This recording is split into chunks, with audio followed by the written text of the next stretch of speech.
Welcome back, storytellers, to the Garlic Marketing Show. Ian Garlic here, and today's guest is a great friend of mine. I wanted to have him on because I want to catch up with him and see what he's doing, because he's a marketing genius and a lot of fun and a great all-around person. And today we're going to talk about standing out as a brand. Also, I want to talk about starting a business in recession, because he did that. Acquisitions, we were talking a little bit beforehand. All this kind of cool stuff with the podcast genius behind Bacon Wrapped Business, Brad Costanzo. Brad, thank you so much for being on the show. Hey, thanks for having me, buddy. It's good to reconnect.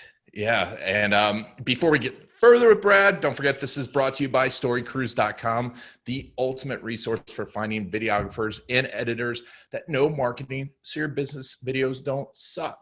Just go to storycruise.com to learn more.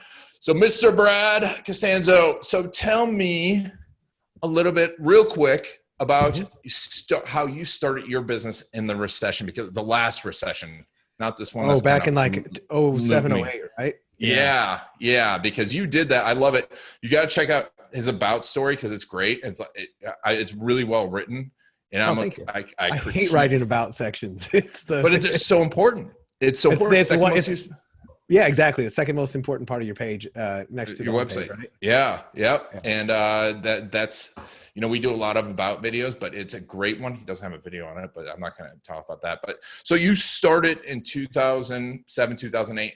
Tell me about what that was like. prior to that, I was in financial services, and I was a financial advisor for several years, from 99 till maybe 2004. And then for the next 3 or 4 years, I was working at Prudential Investments, working with financial advisors and helping them with their practice. So I wasn't working with retail clients anymore, but I had a very professional business.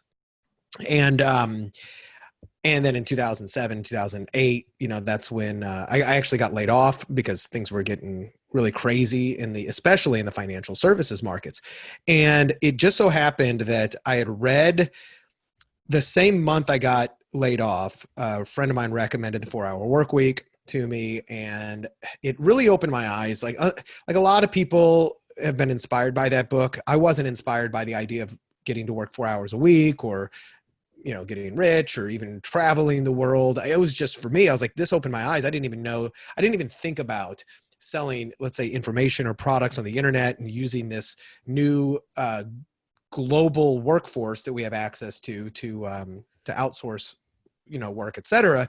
And I just loved the idea that, look, if you have one little idea, because of the global workforce, or the global market that we all have access to, you can make a living. And I was faced with two decisions. I was faced with, okay, I'm going to put my resume together, which I hated doing, and schlepping around and hoping that somebody in the financial services market would give me a job of which I didn't really want. I was burned out, and I was like, I don't know what I want to do here. I don't want to work with clients again. And I don't know what I would do. And I was just looking at that. It was like I was looking into the abyss going, I need to reinvent myself. And then I read 4-Hour Workweek, and I got a little bit of a severance, and I was like, all right, well, this will set me up for just a few months to just kind of figure this out. So I partnered up with a guy named TV, who still a good friend of mine, but he and I became business partners. And we actually started, I started 2 businesses simultaneously with two different partners. So with TV, one of the things that I started, and this was on a lark, just to see, like, we didn't feel like we were experts in anything internet marketing wise. And a lot of people they'll start to learn about internet marketing, and then they'll go teach internet marketing. And it's this gigantic loop of the blind leading the blind, right? I didn't want to do that, because I wanted to have some degree of authenticity. I didn't feel like I knew anything about anything, but I knew about 24 little bar tricks, like little magic tricks at a bar. Like I could take a pack of matches and make them, I don't know, look like they were burned and then back, or I could make a napkin disappear. Stupid bar tricks that would oftentimes win me drinking bets. And occasionally, if I was talking to a girl when I was single and I did this for her, she would be like, that's really cool. And it would break the ice and it'd be fun. At the same time, I read the book by Neil Strauss called The Game, Penetrating the Secret Society of Pickup Artists. And although I was never considered myself a pickup artist, it was a great New York Times bestselling book. And in the book, he had mentioned doing magic tricks to break the ice and create attraction with women. But he never, ever mentioned which magic tricks he did. And I was reading it just like laughing, going, oh my God, I've done that. That's cool. Which tricks did you do? And I was looking all around and he never explained which tricks he did or how he did them. So I got on Google and I Googled pickup artist magic tricks because I was like, man, I want to learn those. Once more, I was dating a girl that I'm now married to. So I wasn't trying, I was just curious. Nothing existed. Like you could learn magic tricks on magic trick websites, but it's for magicians. And, you're bringing out cards or sponge bunnies and all this other crap. And I was like, well, I wouldn't buy that. I want something like spontaneous, quick, easy, like no setup and just easy to do to where I don't look like I'm a magician at a bar. And I couldn't find it. So I was like, I remember what Neil said, and he was like, well, just validate it. Like put together something that, you're about to sell it, throw some traffic at it and see if people are interested. So like, all right, well, my partner and I is like, let's just use this to create our first opt-in page and our first whatever.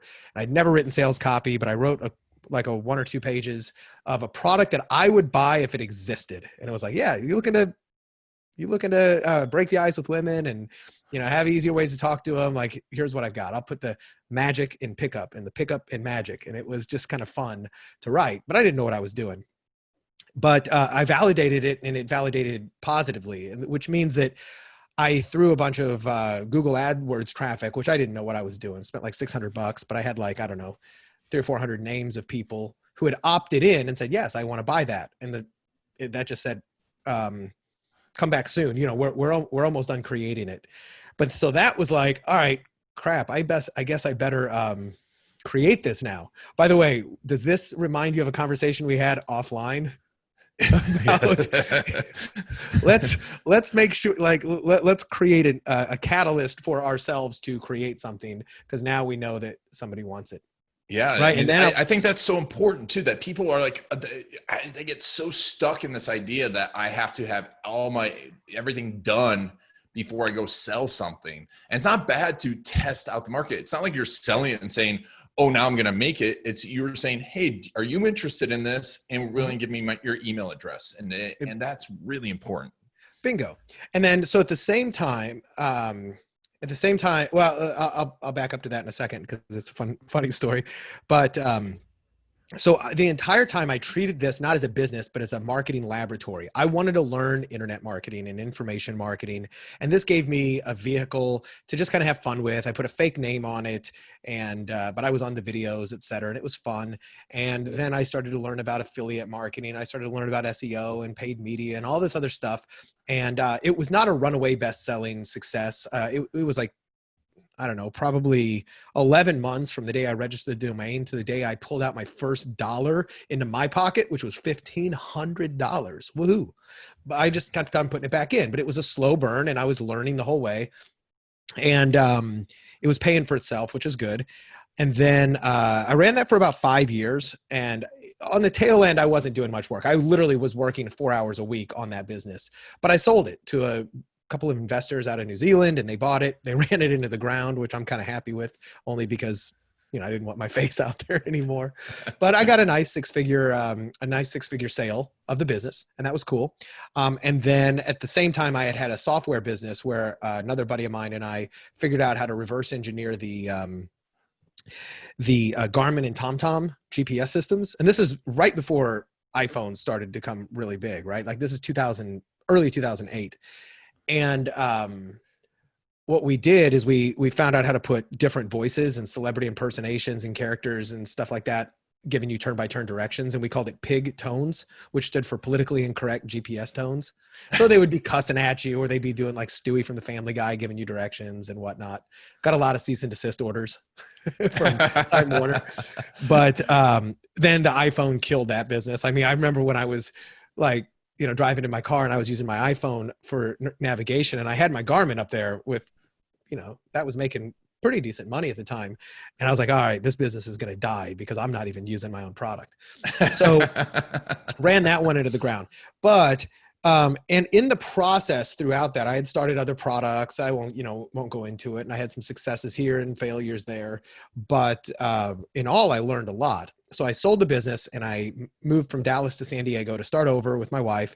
And we're like, all right, what do I want to do? And I didn't want to just start another product business. So I was like, well, let me talk to some people I know in the business and let me start consulting with them because I probably have a few tricks up my sleeve, pun intended, that might work. So I started working with my buddy, Drew Canoli, who now owns like a very big company called Organifi, which does supplements. But I helped him grow his personal brand and his offers and all of that other stuff. And then I started working with other people in the digital marketing space, everywhere from software to services to information products and physical and e-com, and started an e-com business that ended up failing, but that's part of what we sign up for as entrepreneurs.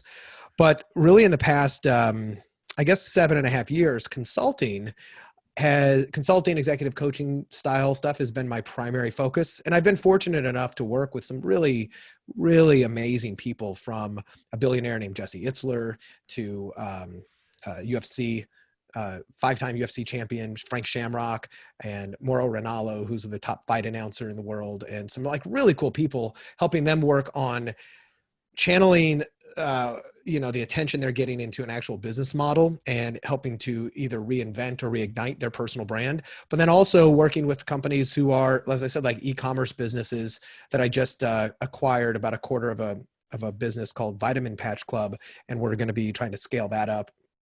And right now, and then I'm just like shotgunning like all the little crap that I'm involved in.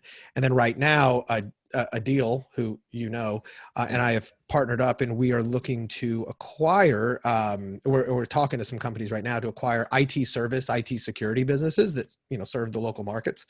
And the goal there is to do an acquisitions and roll-ups in that space, which is an area I know a little bit about, but learning a lot about as we go through it. So, really that's kind of been the background. And then throughout it all, I started the Bacon Wrap Business Podcast to just kind of talk to great people and share my insights and learn a lot along the way.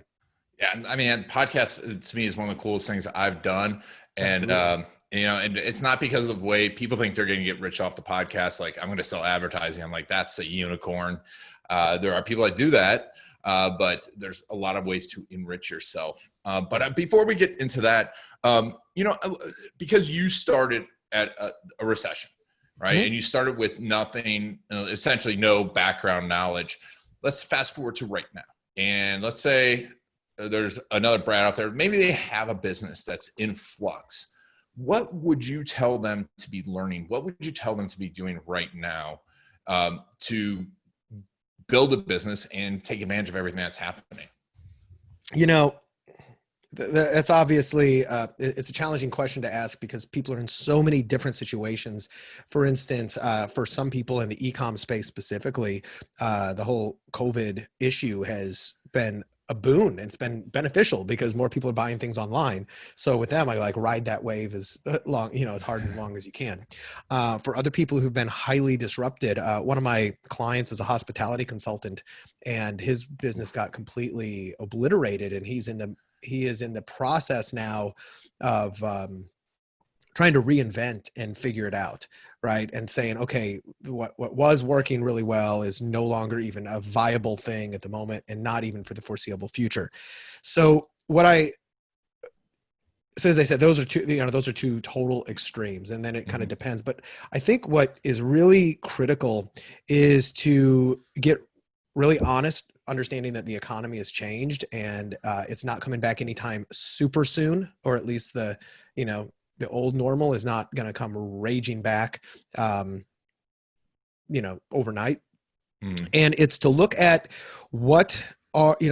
take a close look at what have been the big wins, what have been the big threats to your business, what are some opportunities that you thought about capitalizing on, but you really didn't, want to upset the apple cart and capitalize on, in the past, because sometimes it's too risky. Well, now is the time to take riskier moves because everything is up in the air, right? So it's almost like, well, what's the worst case scenario? Like, my business isn't working now, so if I try this and it doesn't work, to to me, it gives you permission to kind of try new things.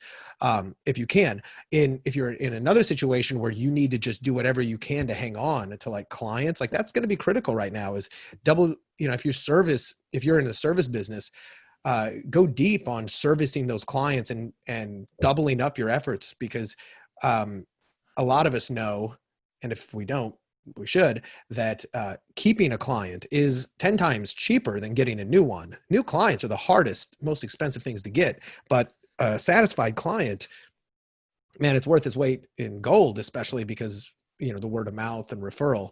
So hopefully that's enough like advice for like people on the range of the scale, but there's no easy answers, especially like with my buddy and former client who's a hospitality consultant. I was like, man, I don't have an easy answer, but I told him, try to learn some new skills, try to learn something that is in demand. It doesn't have to be perfect, and you might suck at it if you're trying something new, but step by step. I didn't know anything when I was starting this magic trick site. It was a laboratory, and it's just a big test.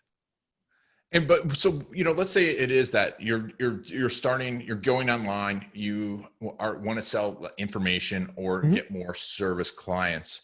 What specific skills do you see as important for the business owner to have, versus outsourcing? So the business owner needs to really have, number one, especially if they're doing this, is sales and communication, and ability to really listen to what the client or the customer wants is so critical. The number one job of a CEO or a founder of a business, you're not really a CEO, really. Unless you've got, a lot of us use the term CEO. I don't even consider myself a CEO, until you've got, a business that's doing, let's just say, some real revenue. There's not a number, but let's just say it's several $million. You got a team, you got people on the, you're an executive of some people. If you're by yourself or you've got a couple people, you're a founder, you're a president, you're the owner. You should be selling. You should always be focused on your offer, how you sell it, positioning, how to stand out in a crowded market, and how to be able to not only survive your competition, but to outsmart them. Everything else doesn't really matter. And the last part is servicing those clients you've got. Like, how can, what a 5-star level service is? How can you give them 10-star level service? Like, what would that look like? Even if it doesn't exist, how can you go above and beyond? And I'll give you an example. And it was a little company called Apple that went above and beyond for me and made me a complete fanboy after my, I guess it was my second Apple purchase. I had an iMac, and then I decided, this is 2000 and I want to say 11, and I decided to switch over to a MacBook. And I had just switched over from PC to MacBook, and I got the whole thing configured. It took me a full week, and I was learning it, and I was like all excited, and I was at Starbucks with a coffee without the lid on, and I spilled the coffee on top of the keyboard, and it fried the computer. And I looked at it like, I've had this for 1 week, and I had Apple Care and all that. Didn't matter because none of that covered dumbass insurance. Like, there was no dumbass insurance. They're like, oh yeah, we cover everything unless you get it wet. And I'm like, no. Now, luckily, almost all credit cards, people don't know this, have a credit card insurance, like for products. And that does include dumbass insurance, which is the technical term. But, and I remember I went to the Apple store, and I called my credit card company. They were like, yeah, here, first go to the Apple store, get an estimate, get it printed out, fill out these forms, and then, submit them. You will end up taking care of it. It's just going to be a couple of hoops to jump through. I'm like, all right. Went to the Apple store. They said, okay, we'll look at this. We'll call you tomorrow. They called me and they said, all right, come get your computer. And I did. And they said, here you go. It's all fixed. I was like, you fixed it? No, I just needed an estimate. Like, I need to turn this into my insurance. And they go, well, first of all, we replaced everything on the computer, every single thing in here, except the hard drive. The hard drive was fine. Remember, I just configured it all. The hard drive's fine, but the clamshell, the motherboard, all this stuff, we replaced it. It's as good as new. And I was like, no, I just needed an estimate for my insurance. They go, we saw that you just bought it, so we just went ahead and took care of it for you. It's on us. And that was the Apple store. I'm like, you got to be kidding me. Like, I was going to do the insurance that you wouldn't have had to. And from that moment on, I knew what 10-star service was, like above and beyond. And I'll never forget that. It's like, man, how can you wow them? And I haven't bought a PC, nor will I, ever since. So hopefully that's a good demonstration of like how to really wow people. And, you know, I used to work, my first job out of college was at Disney World and in Orlando. And I really got trained on what 10-star level service is and creating magical moments and these things that just blow people away. So I think it may be stuck in my subconscious. So I look for ways to do that with myself, and I try to show my clients how to do the same thing. That's great. And that's so important. You know, Joey Coleman we had an interview with him on Giants Video, and, you know, he never loses a customer again. And keep coming back to the stat. A 5% increase in customer satisfaction leads to 25 to 100% increase in profits. I mean, huge, right? And so, you know, when people are balancing that, you know, we talked a little about personal brand, building your brand, really setting yourself out in a market, in a crowded market. And I think now is a huge time to do that. What are some of, and you're actually developing some of this because you're helping people with that and those names. What are some of why do you need to be developing a personal brand right now? Who should be, and what's the key ways to be doing it? And you know, that's 8 questions in one. So no, it's cool. And, you know, it actually, personal branding is only a part of what I'm about to share with you. It's really how to stand out in a crowded market. And that's, if you are a personal brand, this totally works. If you're not, and you're just a brand, a physical product brand or a service, you can utilize every single one of these as well. Some of them are a little bit, as I read through these, you'll understand this. Some of these are for a little easier to do if you are a personality in the marketing. But, you know, a lot of people probably do what you do.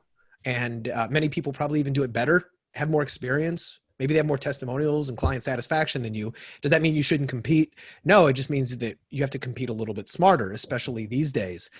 And you sometimes want to try to find a way to compete with them, not on their turf, and to kind of create, like the book Blue Ocean Strategy had a great example of this, of like, how do I find what my competition's not doing, and then do that piece, either add it or do it a lot better. And what this caused me to do in working with clients who, you know, they come to me, they want growth, and they want to grow their business, they want to make more money, et cetera, et cetera. But there's a lot of dials you can turn to make that happen.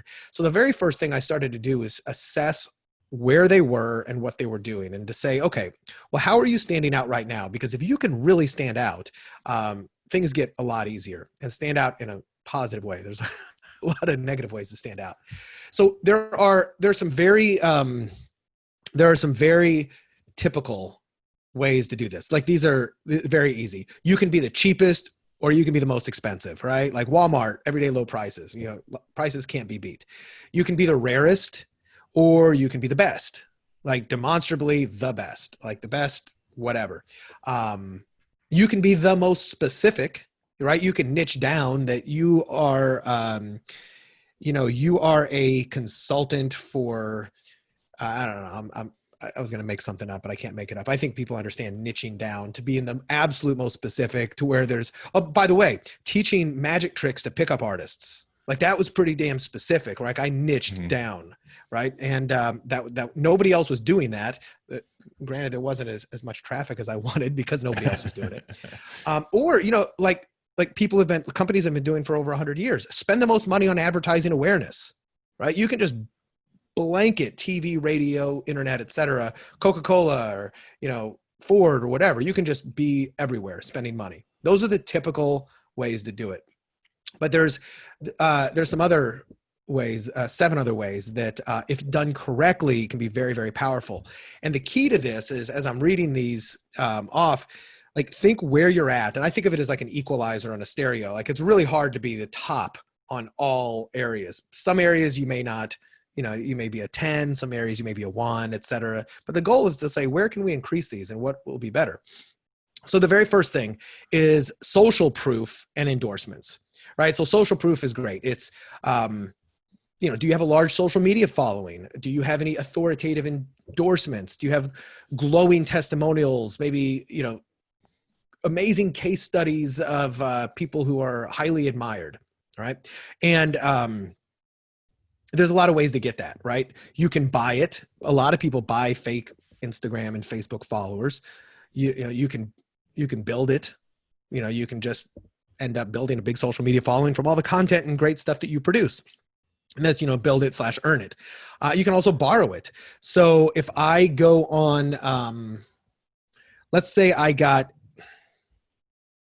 Gary Vaynerchuk or Joe Rogan or somebody to interview me, right? On my podcast, I'm in essence borrowing their credibility and their social proof and their implied endorsement, right? So there's ways to build the social proof. That's one. The next one is to build like actual proof, or what I call demonstrable proof and results.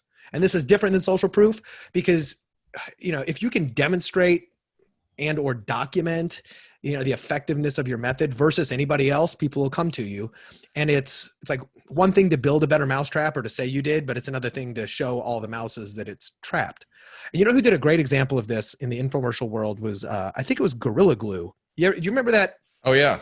Yeah. The guy had a hard hat and he put glue and he stuck himself on an I-beam and he hung right from the thing, like it was holding on. That is demonstrable proof that it works.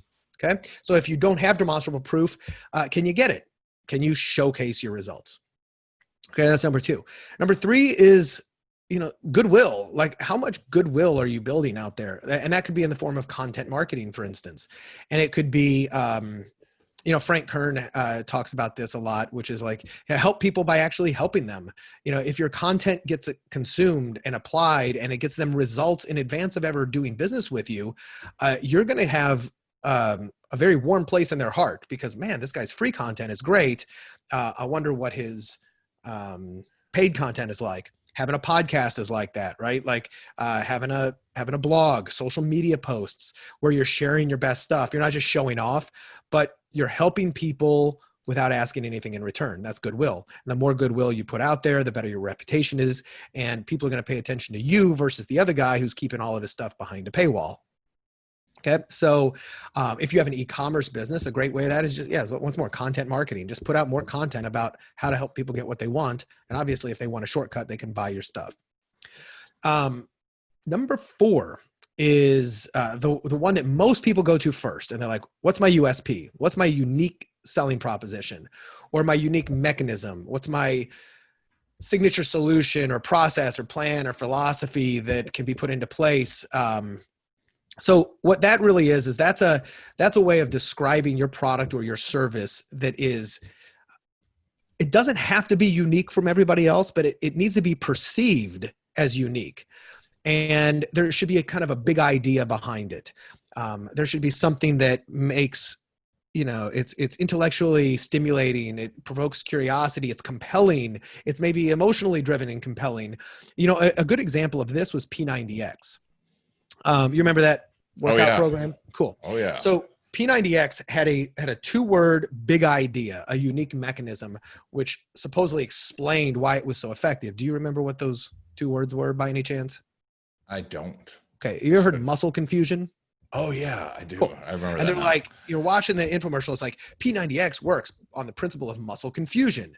And then it's that's a big idea. And it's supposed to make you go, ooh, what's that? Like, well, now you support the premise, or you give it a premise, which is that, whenever we do the same exercises over and over and over, the body adapts.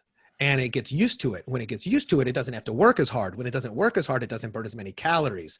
So by doing the same exercise over and over, you're actually getting less and less results. Now that makes intellectual sense. I don't even know if it's true, but it makes intellectual sense. And then they flip it. They go, so what we do is we give you 50 different exercises. We change it up every single day and we confuse your body to what's coming next so it can never adapt. When it can't adapt, it has to keep working harder. When it keeps working harder, it burns more calories. When you burn more calories, you get fit. Now that's a unique mechanism, and it's designed to make logical sense and to go, I believe that. I'll buy it. It's compelling. It's logical. It's emotional. And it's not that unique. Anybody could come along and say, we have the 30-day different exercise workout program, but only one company's calling it muscle confusion, right? So it's not unique. Unique selling propositions. I have I think it confuses a lot of people because they think they have to be unique. You just have to be perceived as unique. And there's a lot of ways to do that. That's one of the things I help my clients with, is just really understanding how do we position yourself in a way that you're perceived as better, unique, et cetera. Now there's three more, and these are a little bit more, what do I want to call it? Not esoteric, but you'll see what I'm saying. So this is where a personal brand really comes in place, but there's this concept of an interesting character and somebody to pay attention to. So if you are just, if you blend in, that's bad. You want to stand out, right? That's the whole idea, is to stand out in a crowded market. There's a lot of ways to stand out. One of the easiest examples of this is to be polarizing. It's not for everybody, but Howard Stern is a perfect example. Who else is really polarizing? Sometimes I mentioned Gary Vee. He can be polarizing because he's throwing F-bombs around and he's very, people either love him or hate him. And there's a lot of people who are polarizing in the market. Political pundits are the best examples in the world, right? Like, because they want to alienate half of their crew because they know if they alienate half the other people, those are the enemy, and their friends and their loyalists will get even more loyal to them.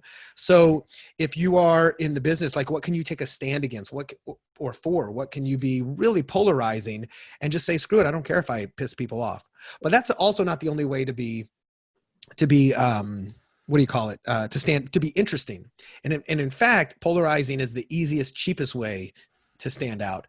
To be an interesting character, you kind of need to have something that you are known for, but then you have to make things that humanize you. So you could be the best in the world at, well, first of all, you're a big story guy. You're familiar with the character diamond? Yes. Concept? Cool. Yep. So character diamond is great. I learned about this from Roy H. Williams at the Wizard Academy in Austin, and it completely changed the way I looked at personal brands.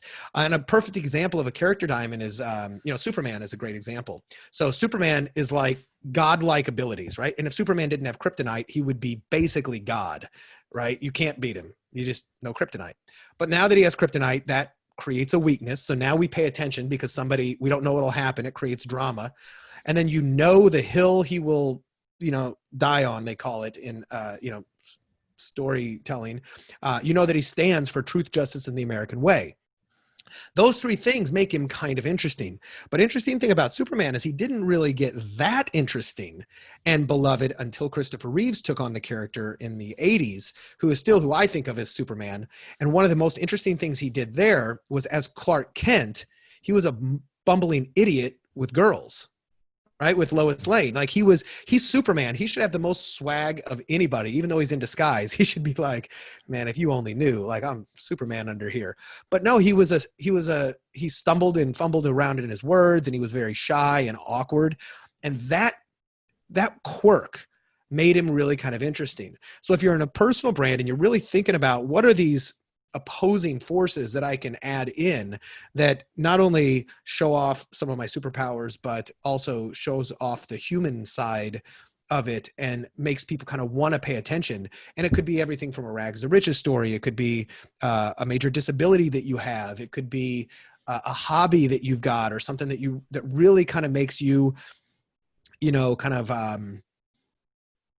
somebody that you want to pay attention to, because you never know what's going to come next, right? Like, the human mind loves drama, and we love unexpected twists and surprises. That'll make somebody pay attention. Now, the last two on this are two of the most powerful. And one of them, I call it empathetic bonding. And this really is when your customers feel like you know them as good or better than they know themselves.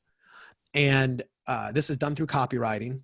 It's also called a dominant emotional release, or at least that's what I call it, which is when you get this dominant emotion that it's been pent up inside and they haven't been able to put words to it, but they feel it. And then you say it, and it so perfectly encapsulates how they feel, or the frustrations they're going through, or what they want. They're like, yeah, that's it. And that's this, oh my God, like, this guy gets me. Or they feel that you get them better than others do.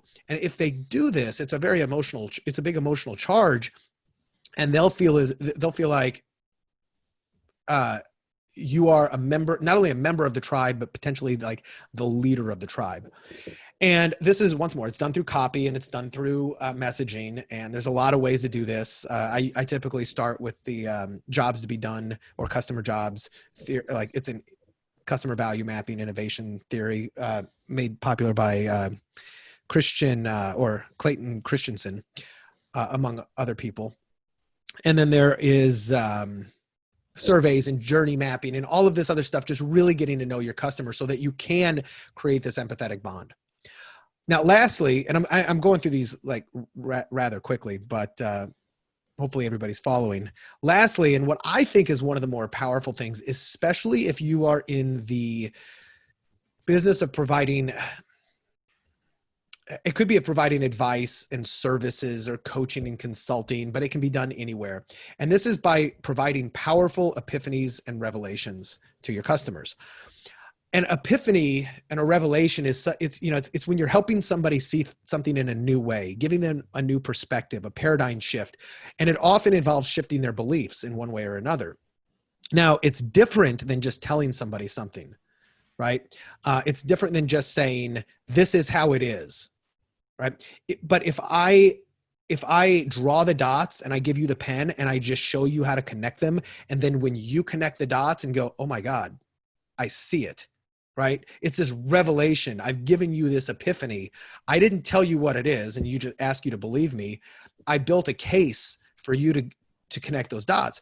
And you know who does this great is psychiatrists, psychologists, like therapists and professional therapists, is they go in and they don't tell you what to do. They ask you questions so that you can look at your life in a different way. You can look at your story, you can look at your problems, and you might come to the revelation yourself that, oh my gosh, I've been a total, a-hole to my wife or whatever, right? Like whatever that is in therapy, they're like, now I see it. Like you just helped clear the fog on the windshield, but I didn't tell you something.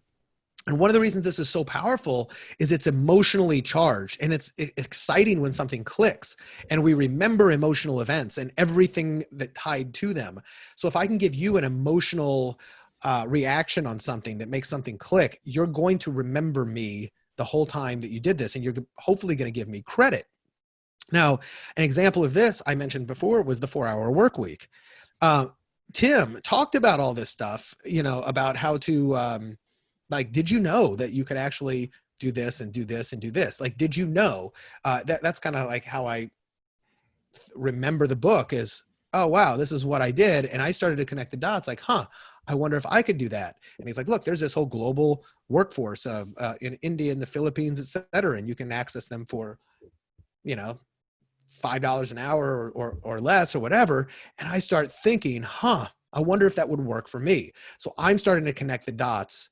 And the other thing that he said was that connected the dots for me in a big way, gave me an epiphany, was he goes, most people think they want to be millionaires. What they really want to do is experience what they believe only millionaires can experience: freedom, autonomy, etc. The truth is, and I think he even framed it in a form of a question, if you had a business that generated income while you slept, no matter where you were, and was totally location independent, and you could do those things anyway, do you really need to be a millionaire? And I was like, I'll be damned. You're so right. Right. Mm-hmm. Now, the last piece on this was, how do you create those? So, one of the ways is just ask questions. Don't give prescriptions, just ask questions until they kind of connect the dots. The other things are metaphors and stories. So metaphors and stories are some of the most time-tested, proven ways to create these epiphanies.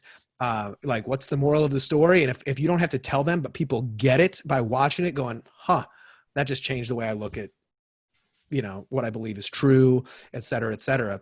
And even I was having lunch with Robert Cialdini a couple of years ago in a small group. And he said, as consumers, we're always looking for things in a sales argument not to believe. Like, I don't believe that. We're looking for gotchas. And he goes, the one thing that bypasses the filters, and I think he talks about this in his book, Persuasion, are stories and metaphors. Images and audio too, but we just accept them. Like the subconscious just accept them. When you say, look, doing this is a lot like this, and it's a metaphor, and we we immediately go to work trying to connect the dots and looking for the similarities in between the metaphor and what you're trying to say. And if it makes sense, we kind of accept it. And it's a good way to kind of implant an epiphany in somebody's brain. If I were to sum those back up just for, and I know I'm on my soapbox here, but you asked me to do it. So I love it. I love it. cool. So it's, obviously, the typical ones would be the cheapest, most expensive, rarest, best, most specific, or spend the most money on branding and advertising. But otherwise, social proof and endorsements, demonstrable proof and results, building goodwill, having a USP or unique mechanism, having an interesting character, empathetic bonding, and providing powerful epiphanies and revelations. So the way I use that with when I sit down with a client is that's one of the first things we start to go through, and we go, all right, well, where are you standing out and where are you blending in? And can we make a tweak to make you blend in or stand out a little more, blend in a little bit less? And oftentimes these are highly leveraged activities that can make a massive difference if done correctly. Wow. So that's my sixth sense. You keep coming up with copy, and we've mentioned that a few times. And how important is great copy in marketing? Copy is not as important as messaging. Like, you can be a really bad copywriter, like a technical copywriter, but if your messaging is on point, then that's really what matters. Copy to me is like, it's the distilling that message into, now it's like, get it out. It's the more tactical thing. The messaging is the strategy. And, but it's the most critical thing, I believe, because words are so powerful. Like, words are the most powerful thing out there. I mean, if you look at the book of Genesis in the Bible, what is the first, I'm not a biblical scholar, but what is the first things? Like, in the beginning was the word. I think that is part of the biblical thing. Like, hey, it's there.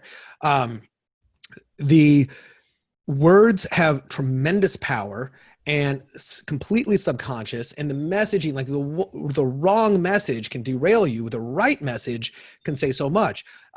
Politics aside, Make America Great Again was brilliant messaging. It was packaged up, designed to serve his pocket of people in a way that spoke to them in so many ways. Just adding the word again was insanely powerful for the people, the conservatives who long for the older ways of doing things, right? Like, so a few words can move, can move the masses. And clarity, I use this word, pun intended, clarity trumps everything. Like, if you can just be clear of what is this, what's in it for me, why should I do it? That oftentimes is, one of the best things in the world to do.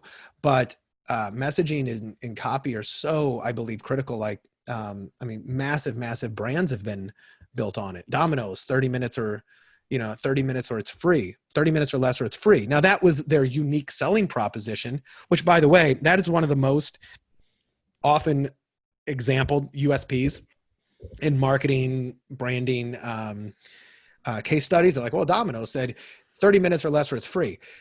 How unique was that? Well, it was unique in that other people weren't using it, but it wasn't unique in that other people couldn't use it. And maybe they would have said 30 minutes or less, or, get your pizza in 30 minutes or less, or you don't pay anything. I'm sure they could have gotten away with that and not infringed on any IP. It wasn't unique. It was just, they decided to kind of offer it. But the way they did it was just straight and to the point, 30 minutes or less, or it's free. I hope I'm answering your question. Sometimes I can go off on. No. This is good. I mean, it's good because I want people to think about this messaging. Think about the messaging, be working through it and testing it out and improving upon it, and understand the importance of great messaging and great copy. And copy comes down to like the delivery of the message. Like, one of my other favorite things to tell clients is that, like, sometimes you just have a really good, like, if you've got a market who wants what you've got and you've got it and it's a decent enough price, you don't have to get too cute or clever. I didn't make this up, but I don't remember who did, but it's like they say sometimes the best way to sell a horse to somebody who wants to buy a horse is to say horse for sale, right? It's that simple. Like, it depends. Does your market actually want like what you've got, and are they listening? And that has to do, that's a whole other topic of the stages of market awareness. Like, are they problem aware, solution aware, product aware, et cetera? But if they know they've got a horse, if they know they need a horse and want a horse, and you've got their ear, you can say, I've got a horse for sale. And you can be that clear. But depending on who you're talking to, like the less aware they are of you, the product, the right solution for them, and even the problems that they're facing, the more you have to dial into the messaging in order to kind of really grab their attention and build their interest. If they've already got attention and interest, if they're already, searching Craigslist for a horse for sale, you just got to put it up there. But if they're not, and you want to sell a horse to people who aren't interested, you might need to say, ever watched an old Western and the man riding across the plains on a horse galloping and thought that would be cool, right? Like you've got to create the, get the attention and the interest of somebody and build that desire, depending on where they're at. And so that's one of the other things I do with my clients is I was like, well, let's look at your marketing. Are you talking to the unaware or the aware, and to what degree? And we try to dial that in. Nice. And so let's move a little, because it can people, we talked a little bit before, is there a way for people to get a hold of this information? Yeah. So they can go, I'm going to have this set up by the time they do this. Your people will be the very first ones to get this.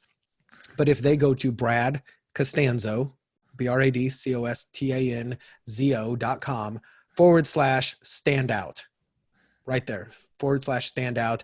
I'm going to have kind of a more detailed summary, et cetera, and some tactical examples of how to use this in their own marketing if they want it. Yeah. I mean, Brad's helped a lot of 7, 8, 9-figure businesses grow. So I'm sure you probably find something there that'll help you. So Brad, we were talking also about acquisitions. Mm-hmm. And why are you getting into acquisitions now? And who do you think should be using them?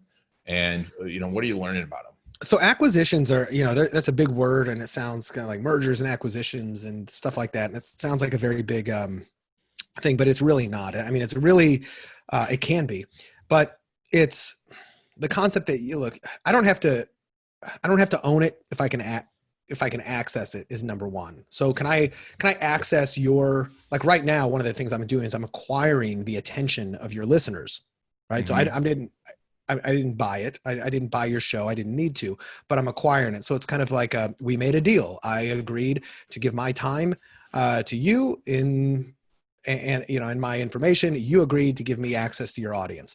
So in that one way, I really want to give people these epiphanies, right? That, I don't have to own it if I can access it. Number two, when it comes to building a business, or when it comes to having a business, there's two ways to do it, right? You can build it, or you can buy it. I mean, I don't know if there's two other ways to do it. You can start it, or you can kind of go find somebody who else has started it. And I've started multiple businesses, and some have been successful and some have failed. But usually I get I think a lot of us entrepreneurs, we get addicted to the startup and the vision coming to life. But ultimately, why are we in business? And what I'm going to do is I'm going to give you a metaphor that my friend Ace Chapman, I don't know if you know Ace, told me that gave me an epiphany. And I couldn't get it out of my head. So hopefully I'm able to get this weed in the other people's heads. He says, what's the purpose of a business? And you can make a lot of arguments, but let me ask you this. I'm going to see if you come up with the exact same thing I said. And this is not a trick question. It's very easy. Mm-hmm. What is the reason to have a business for you? Why do you have a business? To serve a customer and make money. Okay, cool. Right. Ultimately, yeah. For the selfish the reason for you is to make money. I mean, everything else, like even nonprofit businesses, make money for the owner. Like you want to have a vehicle to have income, right? Period. Mm-hmm. So as a consumer, when we want shelter, when you want a house, okay, do we typically go to YouTube and check out how to build a house videos, and then go to Home Depot and buy 2x4s and hammers and nails, and then hire people and build it ourselves? No, we typically either find a house. Sometimes we build it. Sometimes we contract somebody to build the house we want, or we go find a house that we think we want to live in, And then we arrange financing that we can afford, because we can't just write a check for, $500,000 or whatever the house costs, typically. And then we move into the house that already exists that serves our purposes, and we finance it in a way that we can afford it. Like, all right, I know I can afford these monthly payments and I can get what I want, even if I can't write a check for it. Like, okay, cool. When we want transportation, we don't go study automotive engineering and then go to, AutoZone and buy all the parts and build a car. We go find a car that's been built and we arrange financing and we do it. Why is it, as business owners, as entrepreneurs, we think that we have to build our cash flow from scratch when we can find a vehicle that is producing cash flow in a way that if we stepped into it, we might have the ability to run or hire people to run it. And even if we can't afford the several $1,000,000 it would cost to buy it, financing exists. There's many, many, many ways to finance a business. So if we do this with transportation and shelter, the two of the most important things, and then why aren't we doing it with our income when we can? Go find a business that's churning out the money that you want and find a way to finance it and get into it. And you don't even have to run it if you can find the people who do. And this is one of those things for me. I was like, that's a damn good question. And what a lot of people don't understand is they think that buying a business is like buying a house, that if I go to buy your business for $1 million, I have to write you a check for $1 million. And that's not true. It is a little harder to finance a business than a house, but there's also a couple hundred different ways that you can do that, because you can get really creative with negotiation. For instance, I just bought, a couple years ago, I almost bought one of my podcast listeners' businesses. He had an e-com business doing about $4 million a year. And I offered to buy 80% of the business to keep him at 20% because I wanted to grow it and then resell it. And I said, I will buy 80% of your business, but instead of giving you any cash for it, I'll just finance it over the next 3 years. And I'll just give you a guaranteed payment of, it was something like $30,000 a year for 3 years, which came out to a little over $1 million. And he said, yes. Now the business was churning off that money. Like, I was literally going to finance the purchase of the business with the income from the business. It fell apart at the very last minute because I walked away because the terms changed to where it was just, long story, just a little riskier than I wanted to get involved in, but the deal was almost done. I had to walk away at the last minute. I bought another website-based business a couple of years ago. Same thing, only I bought 100% of it at 100% owner financing. I was talking to the guy and I was like, well, I'll give you X amount a month for the next 12 months. And I was pulling it out of so I bought those businesses. I was like, oh my gosh, I'm in business. Boom, I'm making money. And as long as the math pencils out and it goes, okay, I can afford this, you're in business. And then just as of this week, I got about a quarter of ownership in an e-commerce business for doing consulting, instead of cash for equity. And so I don't own all of it, but I have acquired a piece of it. It's way harder to build a business than it is to buy a business. It's just a new skill set. And it's one that I'm not a complete expert at, but I'm trying to kind of forge my way there. That's like the next evolutionary step of myself as a business owner. And there's a million types of assets that you can buy or acquire or just get access to, as I said, without ever really writing a check for it. It's so smart. And like, just thinking about it, it's like, it's just pure ego that you have to start from scratch. Right. And some of the wealthiest people I know own just a lot of franchises. And they don't own the whole franchise. They don't own all they don't own Wendy's, but they own a lot of Wendy's. Yeah. And which is a lot easier, lot easier. I wish I could own more Chick-fil-A's. Yeah. But so, now, I mean, you're seeing business from a 100,000-foot view, even though you're consulting, and getting into them. Where do you see the big opportunities right now? And, what are some businesses that you're looking at, some business areas that you see? What are some opportunities even for existing businesses?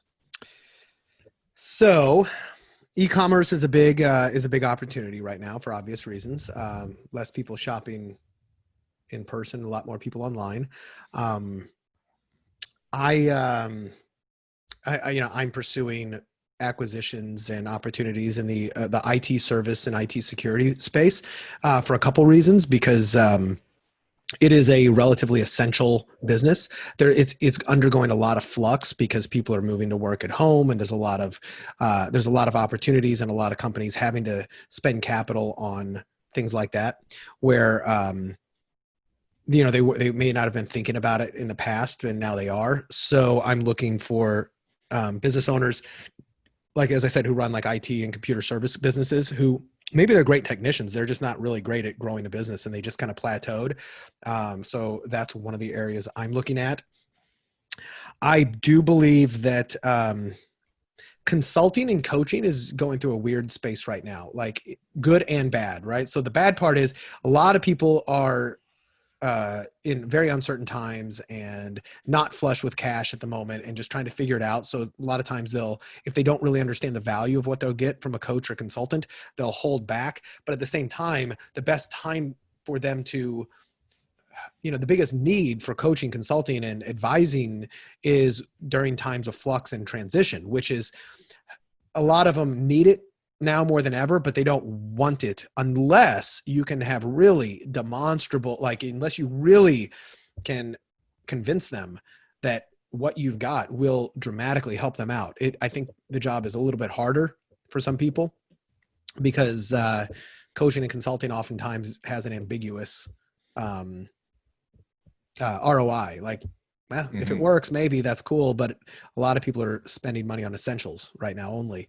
But I do think if positioned correctly, coaching and consulting and service-based businesses like that are a tremendous opportunity. What else? I've looked into a little bit of in the restaurant hospitality space. I'm very intrigued by the idea of ghost kitchens. You ever heard of those? Mm-mm. So Travis Kalanick, the founder of Uber, when he stepped out and he spent like, I don't know, 400 million or something in, I think it's called Ghost Kitchens or Cloud Kitchen. I think it's cloudkitchens.com. So Cloud Kitchen, Ghost Kitchens, these started to get prominence in the past year or two with the rise of like Uber Eats and Grubhub and all these things, because restaurants started to understand that they could create, like, let's say it's a strip mall or a warehouse or something, and the entire thing is nothing but kitchens. And it could be, your favorite restaurant in your hometown, they have a ghost kitchen that's designed for nothing but takeout and delivery. So it's not taxing the people who are coming to eat inside, but it's the exact same stuff. You can order, but it's like the Uber drivers can come to this one little area and pick up multiple things, or they can just come in and it's really designed for in and out, et cetera. And I haven't researched this area too much, but a little bit, but I am fascinated with the decrease in dining, but increase in takeout. I think cloud kitchens, ghost kitchens, these invisible restaurants, if you would, pose a really intriguing opportunity that I'm starting to just kind of pay attention to. And I started to pay attention to it because my buddy, as I said, and client is a hospitality consultant. So we've kind of been ideating on that kind of stuff. Nothing else comes to the top of my mind at the moment. But I mean, those are huge. I mean, that's the thing. It's like, everyone's like, oh my God, the world's coming in. I'm like, no, it's just this huge opportunities are coming out of it. Yeah, exactly. Huge opportunities. And if you're looking at where your cheese was, to use an old business, where they moved your cheese, and you're looking where your cheese was and waiting for that cheese to come back, instead of going, hey, where is the cheese going? You're gonna fall by the wayside. Brad, this has been awesome. Yes, it has. It's always fun to talk to you. Good to catch up. You guys can go to bradcostanzo.com. Also, we didn't really mention the name of the podcast, the Bacon Wrapped Business Podcast. I don't know why I have trouble saying that. BaconWrapBusiness.com. Sizzling hot business advice guaranteed to make you fat. Profits. I love that. Oh, that is awesome. And by the way, one of the things I will say on the show, if they like the idea of acquisitions, like I use the podcast all the time in order to get awesome free information and coaching from people I want to learn from.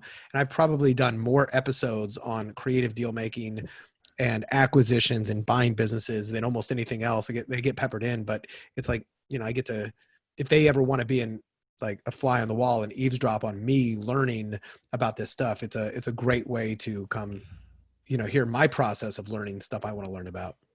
And so which episodes would you recommend? Well, I just recently did one. I'm looking on the page right now.